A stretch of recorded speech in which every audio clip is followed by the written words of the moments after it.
So this is the University of Bristol on the left against Michigan University on the right in the Prince Albert. Bristol on the left, Michigan on the right. Mark, earlier, if you were with us earlier on the live stream, you saw a replay of a very close race in this event where San Diego took out the holders Brooks in a photo finish. What are we going to see here? Which is great because it leaves the event open now, isn't it? Everybody believes they have a chance now. And obviously these crews haven't raced side by side because you've got a crew from the UK and a crew from the US, which is the beauty of Henley again. Both come through qualifiers, so it'd be interesting who takes the early advantage here.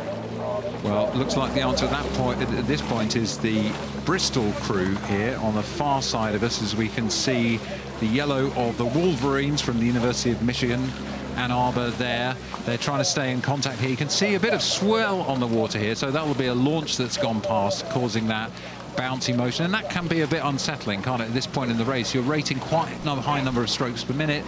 Technically, you need to be quite clean, and that bounce can cause you a problem or two. And especially when you're behind as well, and you're trying to get a rhythm, and you're trying to get back on kind of track with the crew beside you. The last thing you want is some wash coming towards you, but it looks like University of kind of Bristol have really kind of leapt out here and taken the early advantage and really put the crew from Michigan really under pressure very early.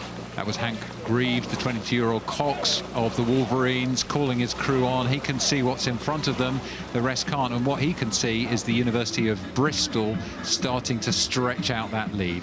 Coming through the barrier marker at 637 metres down this rather oddly marked course, and it's the Bristol men who are ahead by a bit of clear water now. So I'm always interested as a Cox when you've got in a front loader like this and you're in front. By the margin they've gone out really hard. They've got a really good margin there ahead of the crew from the University of Michigan. You know, how does the Cox actually understand how far, what's the communication, what takes place? Obviously they can't look round because they'll affect the kind of balance. I always find that kind of interesting. I've never been a Cox in that position, so... Yeah, I've done some Cox Falls racing, but I think somebody I learned from was Adrian Ellison, the Cox of the 1984 British gold medal crew, and our fellow commentator Martin Cross was the bowman.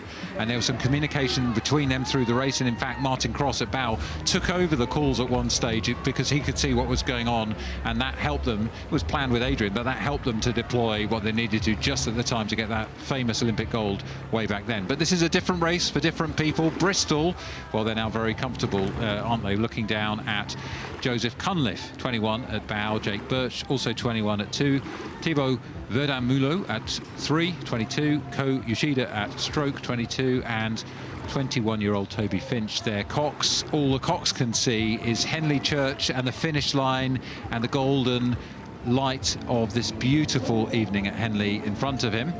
And there they go. Nice row for them. As you say, the communication, probably a little bit of encouragement from the other athletes in the crew. It's quite fine, I think, sometimes to have some words within the boat as well. Yes, because it can get quite lonely sometimes, can't it? When you're kind of comfortable, you think you've got enough margin. How do we stay on? Do we take the rate down? Do we keep it ticking over?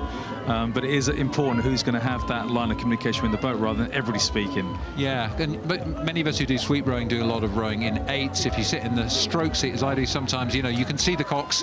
You can almost communicate with your eyes when you can't speak because there's no oxygen left.